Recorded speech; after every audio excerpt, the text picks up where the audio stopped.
snack bar downstairs. I think the name's changed. Is it not the bistro anymore? Has anybody been to the ground floor? It's like a Twilight Zone episode. Everyone's looking at me like, what is he talking about? The little restaurant, the snack bar. I've not been there.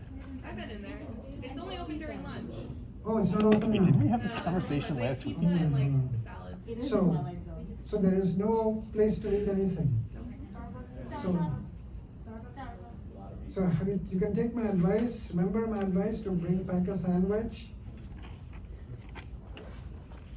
Something that will obviously last through the day. An apple, fruit, banana. This is another one of those cases where I'm speaking in like Aramaic and no one's understanding what I'm saying. So it helps a lot. Remember, I did my MBA too in the evenings, and I used to live on a soda that has been banned now by the FDC. It was called Mellow Yellow. Does anyone remember that? I used to love that. Apparently the caffeine levels and sugar levels are like, but it was amazing. You can still get it on eBay, just you don't know how old it is. So. And then little cracker things, and so that wasn't good, retrospect. So yeah, just throw in a peanut butter and jam sandwich and good bread. It makes a difference. It's a long night. Colleen, you had to make some announcements, please. Yeah, so hi. My name's Colleen. So I work for Fijin Fixed Income, and we are currently hiring, so we're looking for somebody with some finance experience or background, or recently, some finance MBA education. So specifically, I'm on the product development and strategy team for fixed income bonds. So you could be helping kind of develop Fijin Fixed Income's up-and-coming fixed income strategies and helping price vehicles for certain clients. We service globally, so Japan, Tokyo, London. So if you're interested, you can either shoot me an email, put my email on the board, or you can just come over and talk to me about it as well. Thank you very much. Thanks. Any questions, folks? How are you folks doing? So this one here, so this is a milestone that we reached. And store this away. Chapter 10, we'll come back to it, but on this first glimpse of a vertical aggregate supply curve, it's a whole different story. In this world here, G and M are not the main things because they only cause inflation. So this world here, the only action is the supply side. So this is only supply side policies. I promise our supply side policies will work. And Janet Yellen, so that she's Biden's main economist now, she's been talking about the supply side. Suddenly, she's just discovered it. And chapter 10, I'll come back to it. But supply siders, how do you think you would go to move the vertical curve to the right? Vito, doesn't that slow down your computer having so much on your desktop? Sorry, I'm going to try. Does that slow it down? No? Is it like a super duper machine? You see, that's all that went over. I'm the only person from India, like I told you, who is an engineer, who is not an IT person. I should be in a museum on weekends where people put tickets to look at me, look, check this guy out. He's not an IT, can you believe it? Doesn't know anything, doesn't like IT. So it's like a super duper thing? 5-6 hours. 5-6 what? 5-6 hours, and it can just go. Okay, so how do you move this curve out? Any guesses? Less corporate taxes, less government regulation, innovation. The next big thing is at 6G. The next battery, forget lithium. The Chinese have the lithium battery. The next battery after lithium. So, different buttons, different language. Biden has been using some of this language. Trump pressed these buttons, but sadly did nothing about them. he did the deregulation bit. So, whole different ball game. The engines sound different. I'm going to take you there in chapter 10. Okay. Stay with me now. Hyperinflations. So we've done demand side. I've shown you cost push. One of the earliest examples. Professor, before you go there, for Eurozone, like what is the benefit of them, all these Greece and all these countries to? Wow. So his question was, why did they all join the? You know what, President Sarah, could you remind me next week to just let people know to unlock those doors? I don't know why you shouldn't be getting up to unlock them. They keep forgetting to unlock them. So just remind me to fix it. If it happens in the future, just let those people know downstairs and they'll swipe it open. You really shouldn't be jumping up and down. I'm sorry about that. Langdana notices everything. So his question was, why did they join? And we will see that what happened is, when you joined the Eurozone, you married the Germans and the French. What did that mean? Is that you couldn't do M. And that was a good thing from this next lecture, because you couldn't get hyperinflation. You won't get high inflation. Tight money policy, tight fiscal policy.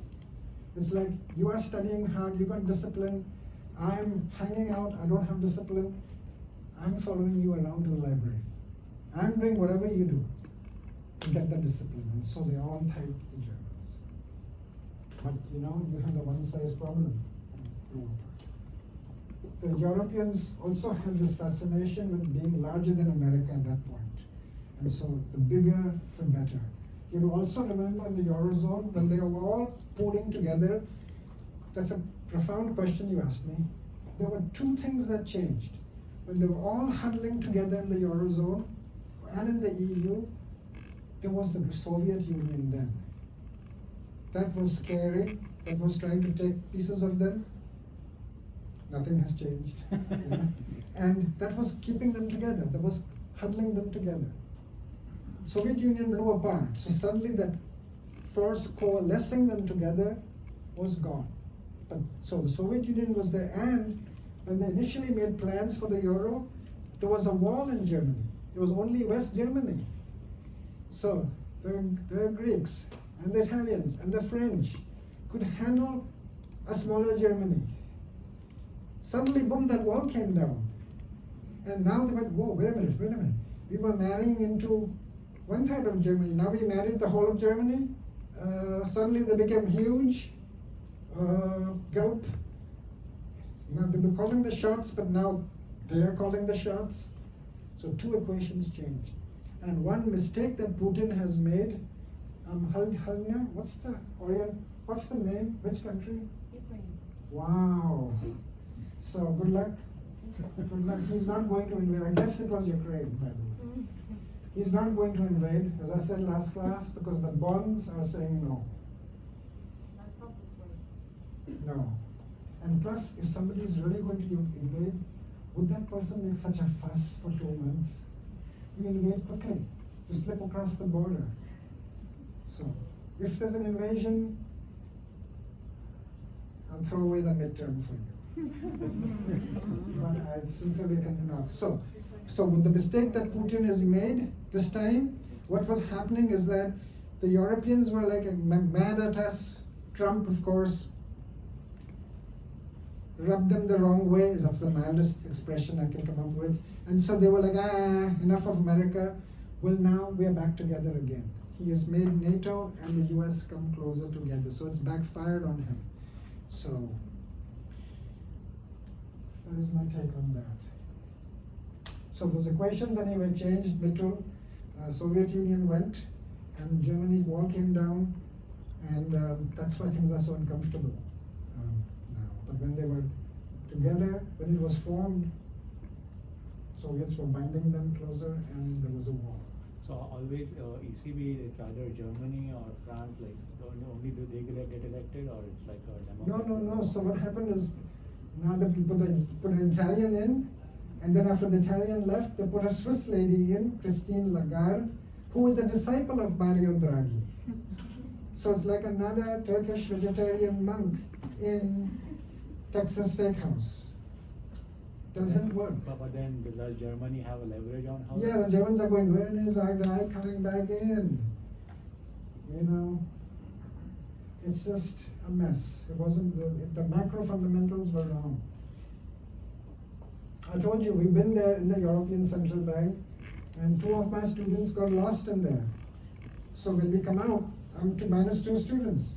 European Central Bank guys with machine guns, and I said, 2 of my students are in there, they were impossible.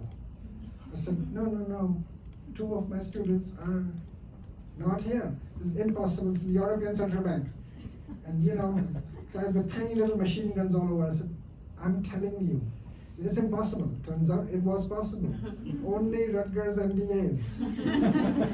Oh my God. Only Rutgers MBAs can go into a restroom from one door, come out from another door, go into the basement where the furnaces were, and get lost. So they're wandering around the heart of the European Center where the furnaces are and the boilers. I find them after 2-3 hours. Like, Farouk, you should have seen it, it's weird down there. I said, get in the bus. Oh my God. Only Rutgers MBAs can do this. Sorry, you had a question? Yeah, so basically we have the 2 models that one is, we can say one in the US and one in Europe, but how can we assess which one is better? Because Wow, beautiful. Actually, for which country? I am Israel. Israel, oh my gosh. So, Netanyahu, we're going to talk about Netanyahu. I talk about him now. Israelis don't like him anymore. You know, it's a sad story, you know, I mean, he was a supply sider. Chapter 10, I promise I'll do this. And, you know, his brother, I mean, come on, killed in the raid, right? I like him. I like the macro. He's, you know, and I like the guy's macro. And so he was like this. And so we would see that for you in this country also, Democrats are supposed to look like this, and Republicans say they look like that. No, it's not really true, but that's the impression they give.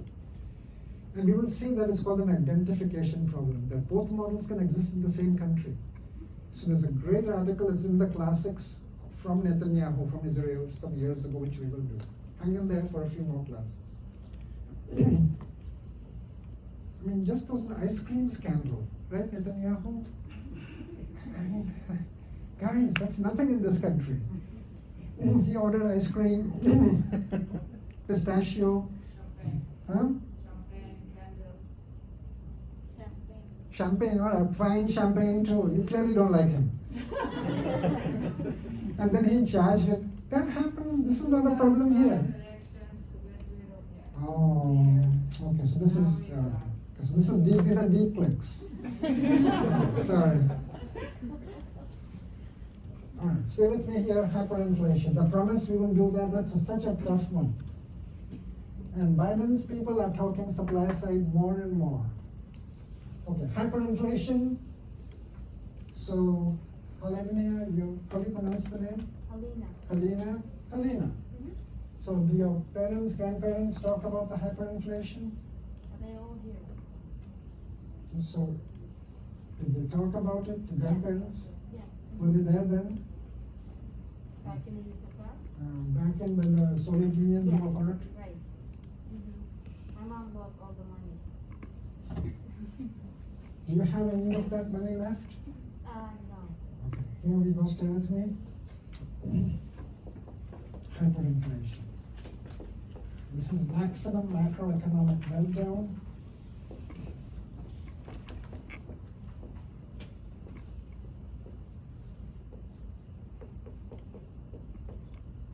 Inflation typically more than 500% a month. And by the way, that is a lower limit. So stay with me here. We are doing chapter 6 and this is pretty much in the book. So I'm just going to put the points. It says you'll never forget it. Helena's grandparents will never forget it. If you're in a hyperinflation, it changes you. Israel, has had hyperinflations, and we sent our hero, Milton Friedman, to Israel to fix it. So Rutgers is in there somewhere. What is that? What is that? Pi greater than 500%. Inflation, pi is inflation, greater than 500% a month. Stay with me here, and this changes you. You never are the same again. After hyperinflation, you don't trust banks. You put your money at home, in newspapers. You know, your gift paper, your grandparents used to say gift paper, ribbons. Just say yes so I can go on. You need to work with me here. So basically, it's traumatic. So here we are, step one. Typically, budget deficit starts with this, non-sustainable.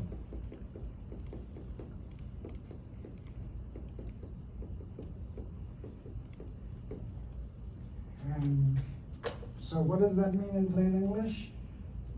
That baby, this is not a safe haven country. You're printing money, right? So therefore, huge M. Huge.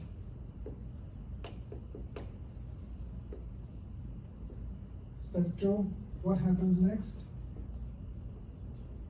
Prices start going up.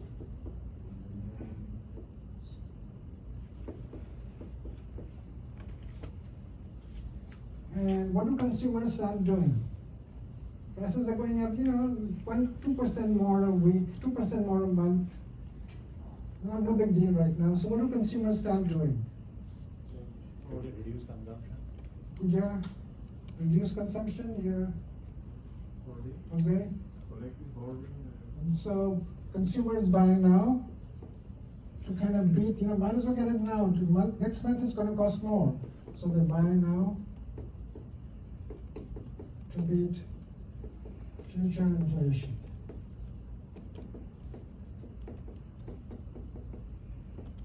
No big deal now. What does that do, by the way, to the prices? So therefore, inflation increases more.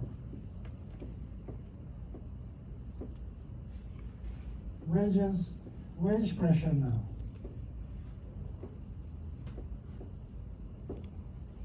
So workers are demanding more wages. So producers don't want to lose workers. Producers at this point say, fine, we'll pay you a little bit more. Increase wages. And what happens when wages go up? What happens to prices? The prices increase now. P increase more. And we have the beginnings of a wage price spiral. Does this sound vaguely familiar? Yes. Not that we are having a hyperinflation here, please note. A wage price spiral.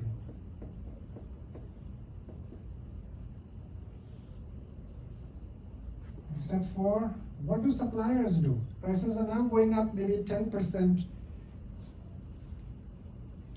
a month. So what do suppliers do? Interestingly, India has never had a hyperinflation. In America too, we had one in the Confederacy, which was 50% a month, and we had one in the Revolutionary War, but no hyperinflation. Did they hold Yeah, supplies? suppliers tend to hoard.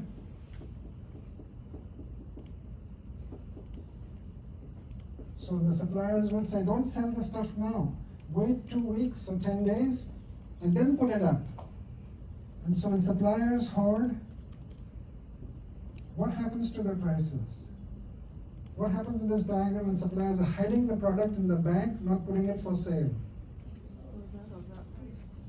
Sorry, yeah. Thank you. Supply curve, like that, and so P higher. So the push prices up even more. So don't hide it in the bank. Put it out for sale. And so therefore, inflation increases more now.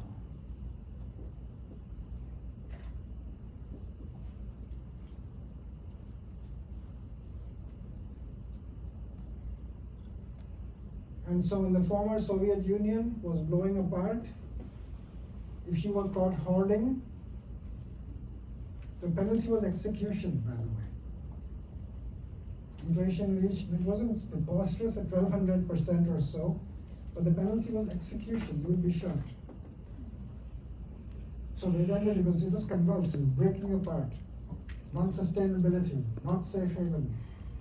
So, and what's happening is the Ukrainians are trying to move into a market-oriented economy.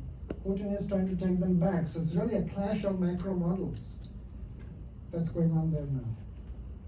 So, here we go, step 5. Now it's getting bad. Typically, these countries have large state sectors. So here we are at step 5.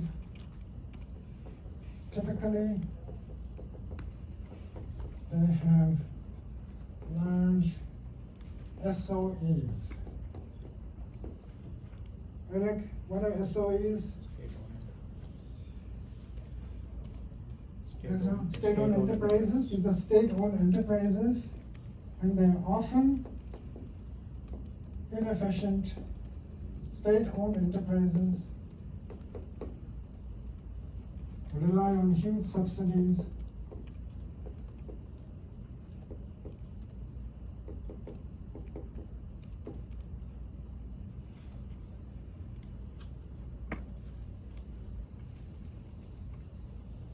So these are, they're not globally competitive. I'm not saying all are not, but there are often large portions of these which are created to just employ people. Large state sectors, bloated employment, to create employees, to just create jobs. They're not really globally competitive. Whatever they make, the government buys at a predetermined price. And they employ tons of workers. So in the former Soviet Union, it was, and even in China earlier on, and even now, there's a huge chunk of employment in SOEs. And so they now, like for example, in the former Soviet economies, almost 40% or 50% of national tax money went to mining and coal and metallurgy. Big fat state sectors. And so these SOEs now demand even more support and from the government.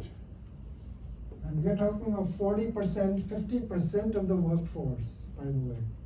Or else, if they don't get this money, what else will they do? Or else they will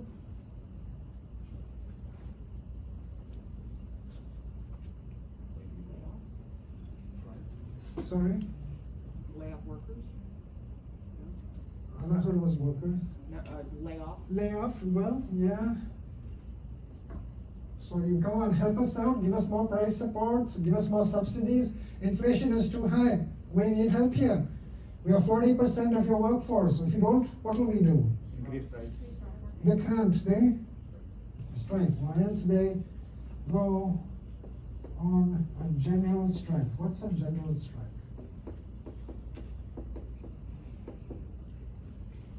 What's a general strike? Other countries outside America, we all know a general strike. And general strike cannot happen in this country, it's illegal here.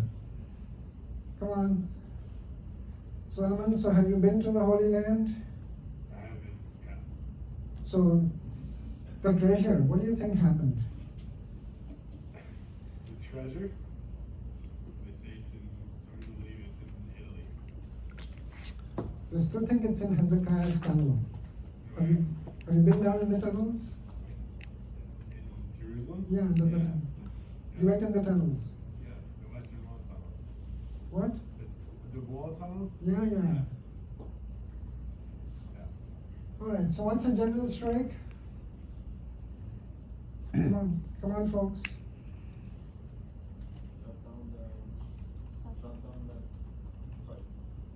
Who is speaking with the masks? Thank you. What's the name? Thank you. So shut down the whole country, right? Other countries, we know You shut down the whole country, roads, highways, Interstate 95, airports. In this country, it's illegal. This is the only country where you can strike and you protest, but you cannot do a general strike. Harry Truman, this is part of the Truman Doctrine. Dock workers were going on strike, and Harry Truman came up with this law. Protest all you like, but no. You cannot shut down America. So when the Long Island Railroad workers went on strike, next day the fine was $1 million a day. They came back to work. Air traffic controllers, Reagan shut them down, came back to work. So, when they threaten a general strike, the country shuts down. When I was in France, teaching there for many years, there'd be a strike every week, so you had to do your homework. Okay, this week the TGV, the high-speed train is on strike? No. Next week is okay? Good. But don't fall, they said, Professor, don't fall sick or have an accident. I said, why? Ambulances are on strike. So, thank you. And then on the Friday, no fires, Professor, fire people. I said, how do you handle this? What kind of a world? He said, no. We all take turns. So we have our turn too. And I said, man, wow. So, go on general strike. So hang on just a second, step 6, the government caves in. Increases and hugely to support SOEs. Just let me go through this and I'll take your question. SOEs, and what happens now? It's getting really bad now, and inflation now increases fast. It's getting out of control. Yeah, go ahead. There was a question?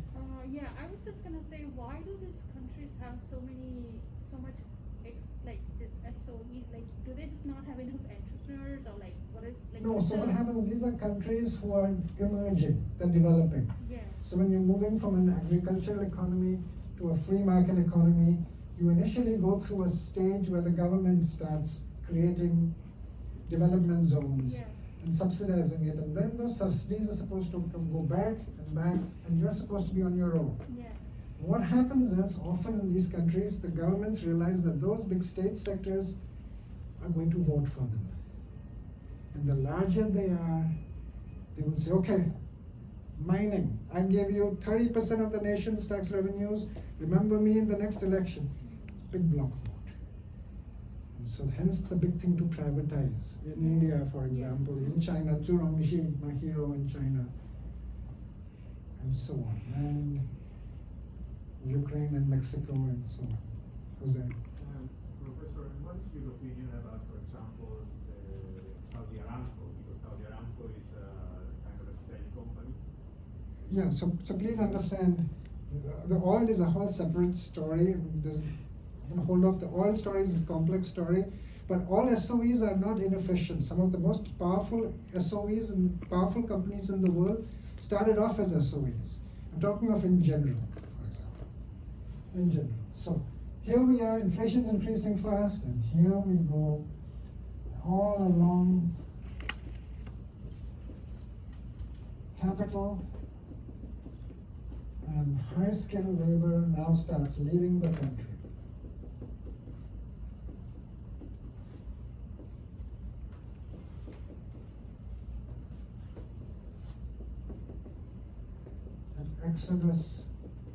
Exodus.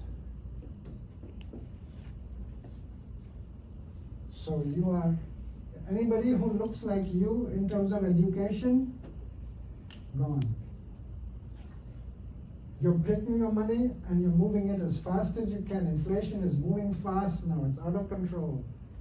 So you're moving your money out. When I was in Singapore, I saw all these guys playing cricket. And I asked somebody, I said, who are those guys? And they said, oh, they are Zims. I said, what? Zims, Zimbabwe. So 35% to 40%, 40, of the population of Zimbabwe is gone, left years ago. Helena's parents and grandparents, gone. You know, so you leave, high-skilled labor leaves, or you convert your money. I had a Mexican, when Mexico was growing apart, I had a Mexican lawyer in my class who said that, Rob, what I used to do is, I used to hire this little kid to stand in line when you convert Mexican pesos to dollars. Long line. And so around 3:30 in the afternoon, I would take all my pesos from what I had earned and jump in the line where he had saved me his place and convert it. Or there was a guy in the German hyperinflation whose grandson told me this. They got paid 4 times a day in the German hyperinflation because prices were doubling every 20 minutes. And so the grandmother would go into see the grandfather in Germany, and she'd get paid, she'd take the money and run out and buy anything. Whatever you could get, you bought. Because it would be gone or the prices would be ratcheting up. So you're blowing out, money blows out. I had a Argentinian guy in my class who said that his brother, he actually teaches here now, he's a former student of mine, called HAP, teaches strategy, HAP, paternity. Pooja, you had him? So HAP told me the story. He said, Bro, he was in my class many years ago, and then he gets a job as CEO of Sodexo. So he becomes a big fish. And now he's teaching strategy. And he said, Farouk, my brother, who's a doctor in Argentina, finally gave up. 3 times in his life, his whole country blew up, and finally he left and went to Spain. Just left the Mercedes, left the house, went to Spain, abandoned it. So here we go, step 8, inflation now on fire.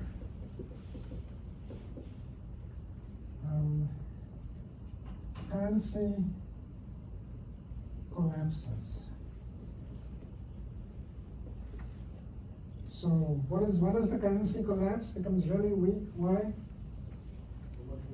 People are dumping it and buying gold or dollars or euro or yen, anything that's a strong currency.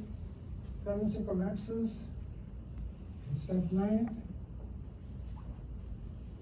And money loses all value.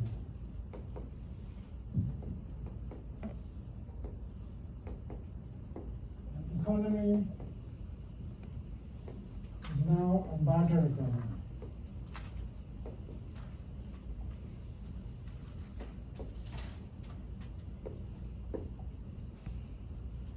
Complete collapse. And the tragedy here, folks, and some of you can relate to this, is that in here when we are trying to move our money out, too late. The government won't let you. The tragedy here is that in steps 1 and 2 and 3, the guys who are running the show here from your own country, they have pulled the money out. They know what's going on. So like in Argentina and in Mexico, Argentina, you could only pull out $100 or $80 a week. You couldn't pull your money out and convert it. The government won't let you. Too late. You missed the boat. So you're trapped because they don't want the money flowing out completely. And so the economy becomes a barter economy. And so in other words, I will grow, Mittul here will grow cabbage. Jessica will grow tomatoes, and then they'll trade with me, and I'll tell them what happened to the economy. So you will barter. So Bitcoins, when the bottom falls out, that is when we will see if the cyber currency has got what it takes. This is where the flight to safety will go, either to the US dollar or gold. If it goes to cyber, that is when we will know what it's really about. That is the moment of reckoning for cryptocurrencies. Till then, everybody's going to be happy chasing it around. What happens to stocks during all of this? Like, if Oh, but there's a SAP bubble, presumably earlier on, money is being pulled out, the whole SAP bubble is come crashing down. And the bad guys here who ran the show, they are snapping up properties, they are buying companies. So they're loving it. So here we are. So how do you come out of this cycle? Yeah, that's coming in a few minutes, Mittu. And so here we are, chapter 10, the end. The end. And so it's a I wanted to be dramatic, you know, like, could Langdana ever not be dramatic? And this is a poignant thing because, let me give you some numbers here. The Hungarian hyperinflation, this is after World War II, when the Russian tanks showed up, and Hungarian hyperinflation, this is right after World War II, 1946. So Hungarian hyperinflation, the last 2 months, the price level, last 2 months, this is in the book, went from 7,964, second last month to 24 times 10 raised to 28. 28 zeros. Last 2 months of the Hungarian hyperinflation. The inflation rate, the percentage rate, in the last 2 months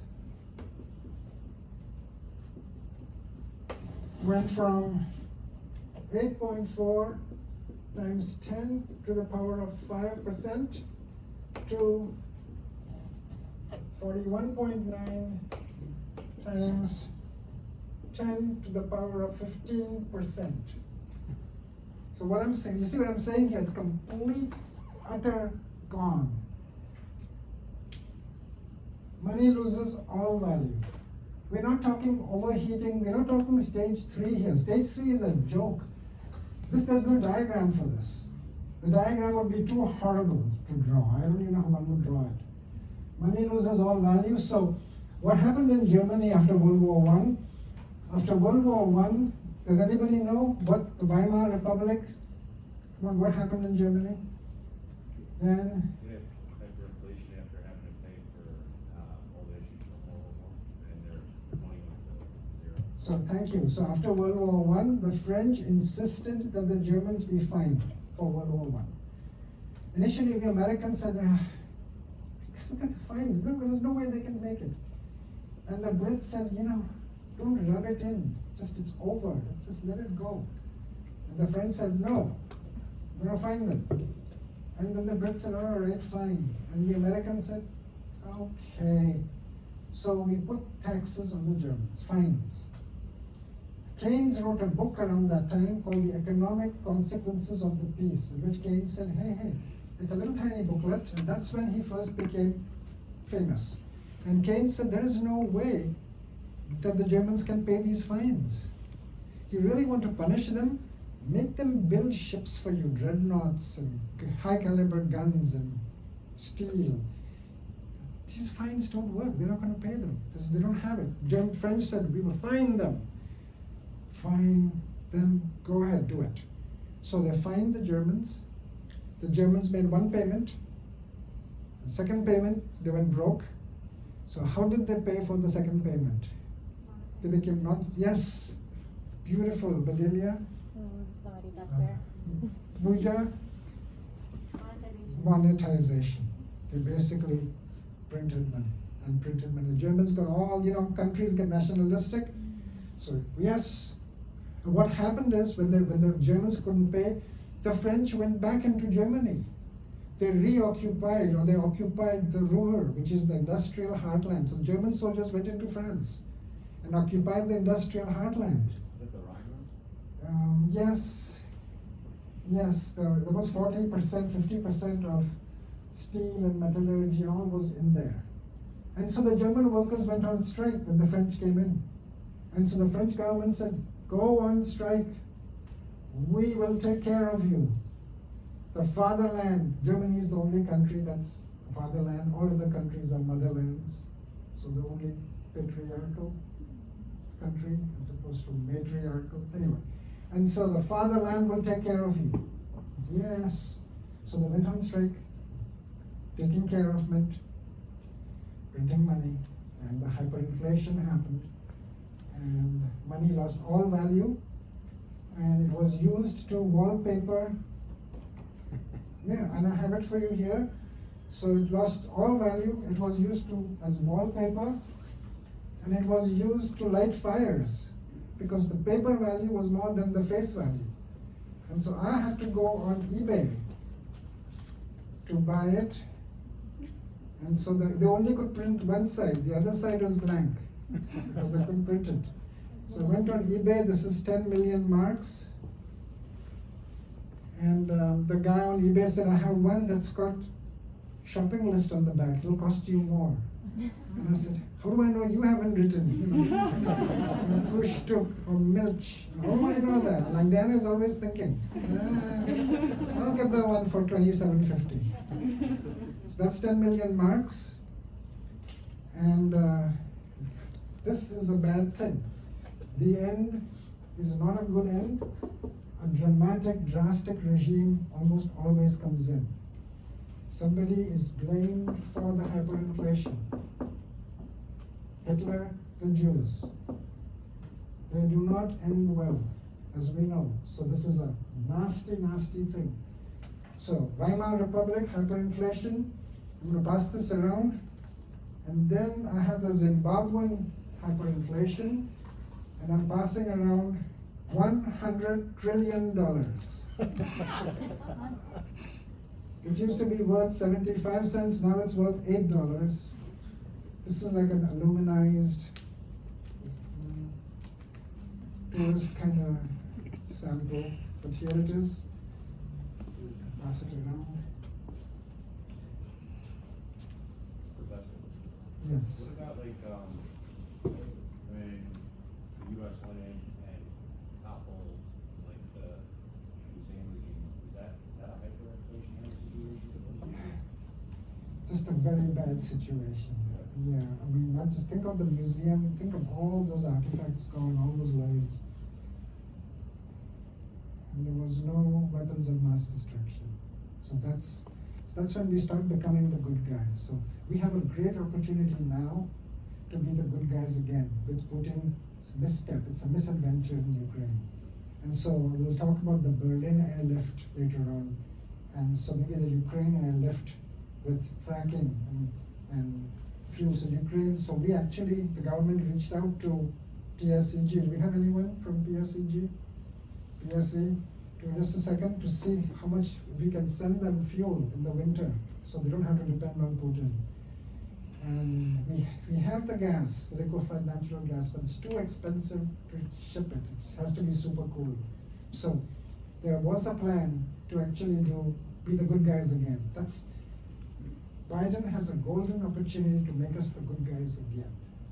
It's a misstep. This is an open goal given to us by Putin. For a guy who plays chess, I'm telling you, and reads history, if we play this right, safe haven. We need that safe haven, man. Be the good guys. The Europeans are again with us.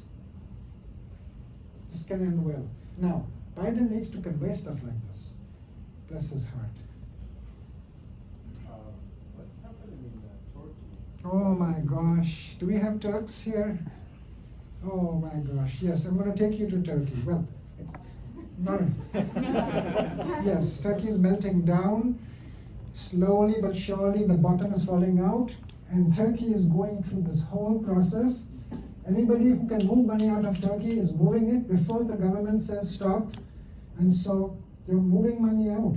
And money, when it decides to leave, will leave. A quick story. Back in the early days, we had all these Chinese executives who came here. And China at that time also was moving money out. People were moving money and parking it here. And so they said, Farooq, we want to go to city. I said, okay, fine. So we hired a bus, got all the big shots, CFO, controller of Citigroup, making presentations. I was with them in a suit and everything. And the Chinese were like, and so this controller is like, let me tell you about the history of our bank. And the Chinese are like, look at the time. Professors, I said, you wanted this. You wanted this. This is we're going to show you a movie. They're going to show you the wall in Manhattan. You know, this professor, I said, what? You know what they want? They were all wearing money belts. They wanted to start a CD account. In Piscataway, we could have done that. So that's all you wanted? Yes. We just want to start a CD. We don't want to watch this dumb movie, Professor. So people are moving money out back then too. All right, stay with me now. And quick, I'm going to pass around something else. But before that, you have a homework. I've written 5 books. And this one here is now in its 4th edition. And the only time I have included a homework from one of your students, verbatim in my books, is from this lady from Russia, Nadia Karalnik. And so page 136, please read it. It's very poignant, it's heartbreaking. So 136, 137, please read it. The only time I've included a homework along with the typos, whatever she gave me, I included. So please read that. So here I'm speaking to, in Singapore, there's a student of mine called Vladimir Brucic from Bosnia Herzegovina. That's another hyperinflation. Slobodan Milosevic had a hyperinflation. And so I asked him, so Vladimir, so this guy, here's his story. He does a PhD, the former Bosnia Herzegovina. Then he gets out. High skilled labor, he lives with his family from Slobodan Milosevic's hyperinflation. So he's in my class in Singapore. And I said, so what goes through your mind? Are you angry? Are you sad? I mean, you left everything? He said, Professor, I'm one of the lucky ones. He said, make sure you tell all your students everywhere that the lucky ones get out. The ones who are still there are trapped. No, I'm lucky, I'm happy. And he was a remarkable guy. So he moves to Australia, he gets away. The Australians don't recognize his PhD in computer science. So you know what he does? Another PhD. Yeah, and then he's taking the MBA because he's a consultant. He's coming to Singapore and taking my class there. Then he gets a job in Harvard, endowed chair. Then he quits the job. Yeah, for boring, no challenge. So I meet him in Shanghai. I said, Vladimir, what are you doing here? He's in Ningbo running a brand new computer science department. This is before COVID, so I don't know what happened. So that's the guy, and I'm going to tell you what happens next that we do. How do you fix the hyperinflation? Stay with me now. So, Helena, if you have any old money, bring it and show us next class. You don't? No. So, on the Russian-Ukrainian hyperinflation, one story I heard, which you won't read about, is they said that the country, Moscow, what she remembered was dogs. She said, Professor, let me tell you a story from my childhood. Dogs. And I said, I don't understand. She said, Russians like big dogs. Ukrainians like big dogs? Yes. Thank you. Thank you. And so, just say yes to Langdana so he can leave me alone. And so she said people couldn't afford the dogs anymore. So people would push the pets out of the houses. And so she said as a kid growing up, when the Soviet Union was blowing apart, all these packs of large dogs running around, and it was terrifying because they all had collars, but they were abandoned. She said, you will not read this anywhere. This is what we kids remember. Huge packs of dogs, which would have been very expensive to maintain, pushed out and abandoned. So one of those little stories that I picked up. Okay, so how to fix hyperinflations?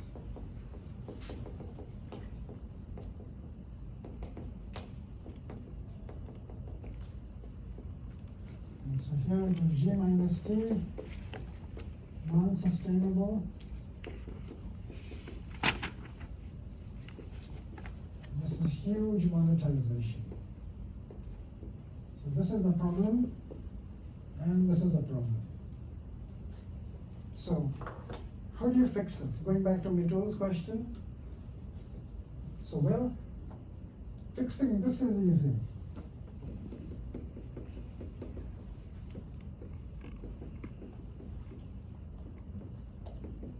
have to shrink money in circulation.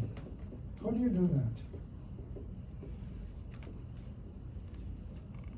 The Israelis back there, do you have hyperinflation money from your grandparents, from your parents' time? Do you have anything?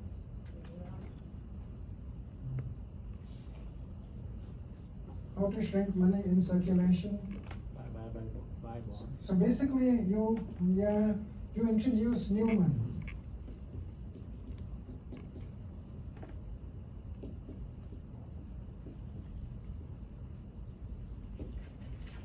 So what you do is, you introduce new money in that 1 unit of new, for example, 1 of new is equal to, for example, million units of old. Is the money being passed around, the hyperinflation money? Okay, thank you. Has it made it up here in the front? Bring it up here in the front, please. Finish. So basically, there's an announcement. 1 million units of old is 1 of new. Bring your money over. People with last name A through K on Tuesday and whatever.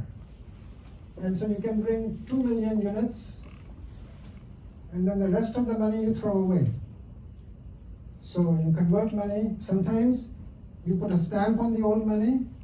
Thank you. Sometimes, you see it up front? Yeah, and then pass it up here in front, please. Sometimes you just cancel the zeros out. So in Turkey's case, they actually just eliminated zeros in the past. So this is the easy part. And many relatives who had passed away magically come back to life.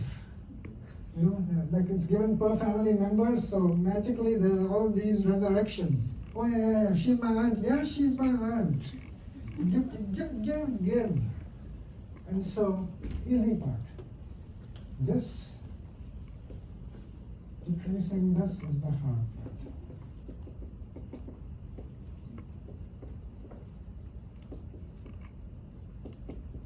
So the first step, the major step here, the very painful step is to privatize. Here we are. Privatize, which one do you like, S or Z? Yeah, Z. Which one do you like? Z. To privatize, thank you, SOEs. Very, very painful. So the IMF and the World Bank,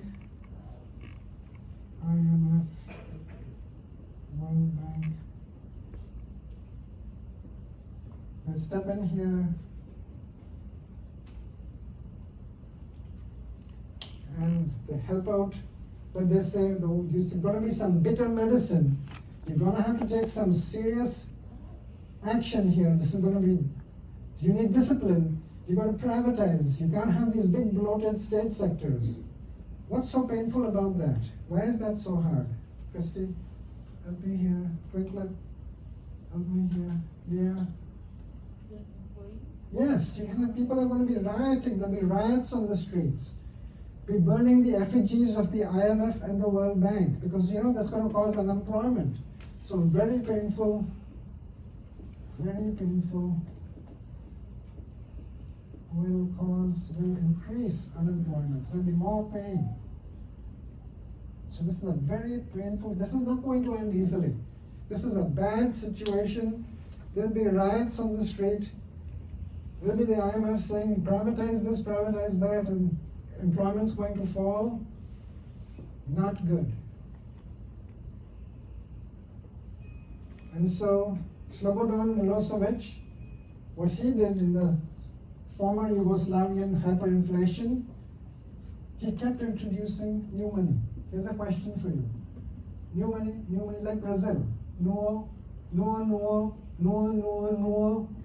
and finally Brazil got the real, tied to a real basket. So he kept introducing new money and the new money, but he never fixed this, because this is the real heavy lifting part.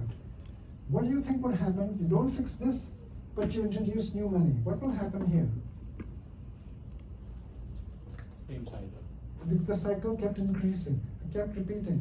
So he kept bringing in new money, But he didn't fix this, and this is the problem. So this is where the magma is coming out. The volcano is burning. You not fix that, and you're putting out the fires, but those fires will keep running, right? And so, Vladimir Bruchek's homework assignment, which I brought here, which he signed for me when he came to see me. So what he shows here, I'm going to pass this around, is the zeros. Look at the zeros in the currency. So he introduces new money, the zeros go up, then he introduces new money, and the zeros come back down. And then he doesn't do anything to the left-hand side, and the zeros again start coming up. The same note. Then he introduces new money, and the zeros come back down. It's just the most amazing thing. And then there is 1 billion. And this is just some pictures of my hero Churongji and with his wife. It just happens to be in the hyperinflation brochure, nothing to do with that. And then here is another student of mine, the Tanzanian ambassador to China with Churongji. He was in our class. So passing this around. And I want it back, please. Where's the currency? Okay, thank you. So, let's keep powering up. So we need monetary discipline. Oh, before that, listen carefully now. We're getting into Bernie Sanders, Alessandra Ocasio-Cortez, subprime crisis, COVID. We write this down for you. Deficit GDP ratio, so. But wait. Subprime crisis.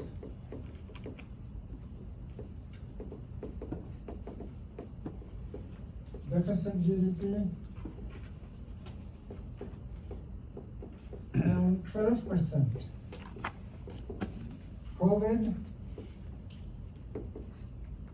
deficit, not debt, deficit GDP around 16%. Funded by obscene, let's get dramatic, amounts of, finish the sentence for me. Printing money. Talk macro to me, I don't know what that means. Increasing it. Yes, Pooja. Of monetization. And what is that process known when we buy junk and we increase money? 120 billion, 120 billion. Yes, who said that? Dave? Huey. But yet, where was the hyperinflation?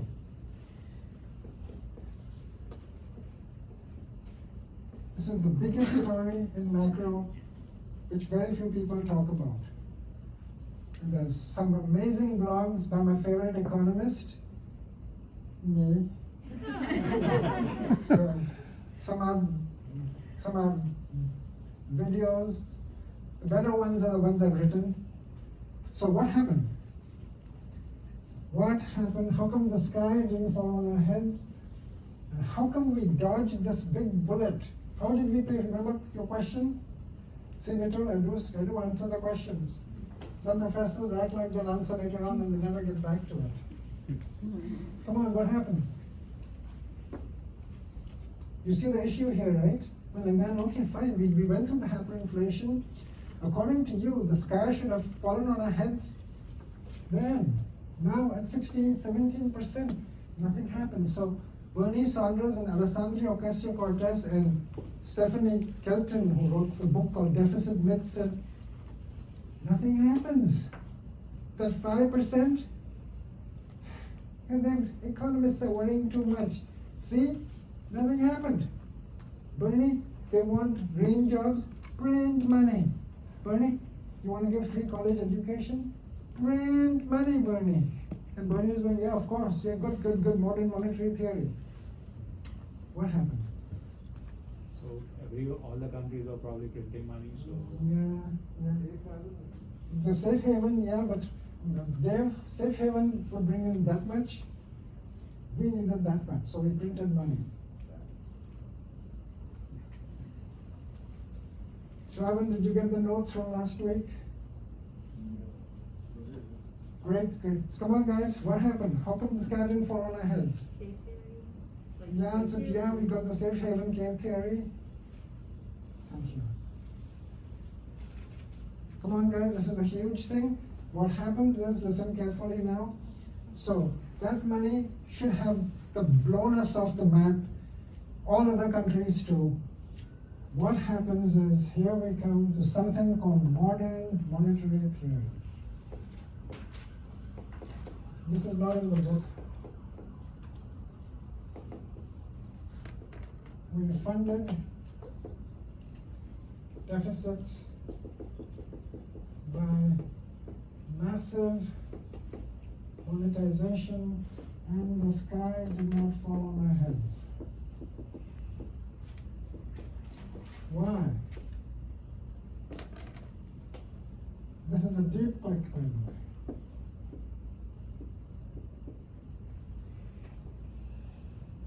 Come on, Megan. Come on, Jose. Yes. Is it because the money has not entered circulation? My God. Have you been poking around the website, or this is a deep click from you? You know, Wow. So yes, the money was not in circulation. Thank you, Jose. You nailed it. So here we go. Here's my analogy that I like to give. Are you with me so far? Don't lose power, folks. We are going till 9. You get your money's worth in a Langdana class. So when a snake bites you, a poisonous snake, a cobra, you don't die unless the venom goes into your bloodstream. Obviously, we're not going to test this at home, right? So if a snake bites you and doesn't get an artery, it's a bad bruise. You don't die.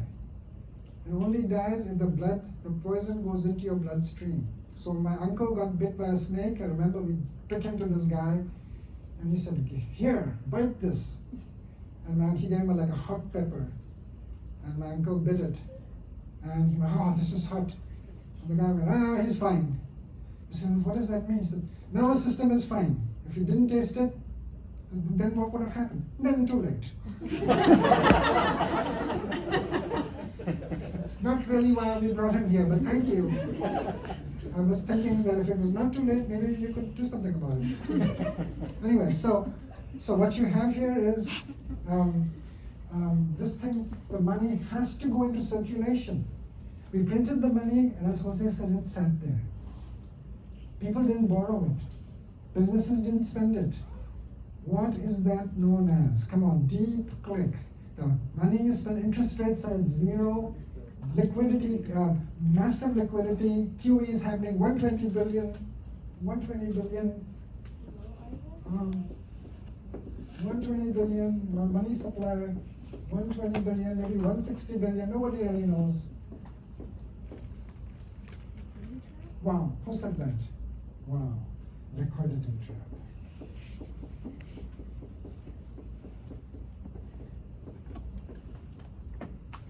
The massive liquidity stayed trapped. The poison, the venom did not hit the bloodstream, go into circulation.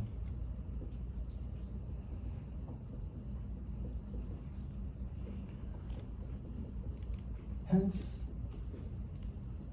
no inflation. And so we dodged. This is really a macro miracle. Just a second, one of the guns are. This is a macro miracle. This is how we managed to pay for COVID. This is, it was just keeping oil in the engine. This wasn't trying to jumpstart the economy. This is how we paid for the rents and the hot restaurants and all the vaccinations and all those checks that were sent out by using QE. But we didn't have inflation because C-bar and I-bar was so low. C-bar and I-bar had collapsed. So quickly, Sarah. I think that was the answer to my question, was it stuck with consumers or investors or both? Both. We know what happened, right? There was nothing happening. Boom. And so, modern monetary theory, I'm going to pick this up next class. There's nothing modern about it, Bernie and Alessandria. And there is not a theory. It was a perfect I call it circumstantial macro. You know what circumstantial evidence is, right? Like the lady who broke into the museum was wearing a black fleece. And she had a red Fitbit with a red snap, right? That's the circumstance. So that means she broke into the museum? Of course not. You can't use that in a court of law, right? Yep. Yes. And so this is circumstantial macro. It was just, yes, M went up. There was no inflation because C-bar and I-bar were so low. So the money just sat there. You cannot use that as a new theory. It was a circumstantial thing. It was a perfect storm. It was a freak occurrence of many things. Just because she's wearing a black face doesn't mean that she's the person who broke into the museum. It's circumstantial macro. And so poor Biden launches this big stimulus plan based on MMT. Well, we just print money. No, Joe, back away from that one. That worked when C-bar and I-bar is down. You guys tell me, what will happen in this story if confidence starts going up? Prices will increase. Hyperinflation. No, I'm hoping not happen, but we'll start borrowing this money. You're saying, you know what, I need to borrow, I need to build an extension, I need to buy a vacation home, I need to buy a home, car. Your companies will start doing capital investment. So that is the big fear, this monetary overhang. So this thing is going to melt away MMT, so-called MMT, if there's a big surge in confidence. So if I could tell Biden, I would say, make them happy, but not too much. Just make them feel better, but don't make them go crazy. We got a massive monetary overhang. And so what is the Fed trying to do next month to this money that's sitting out there? Pull it back in.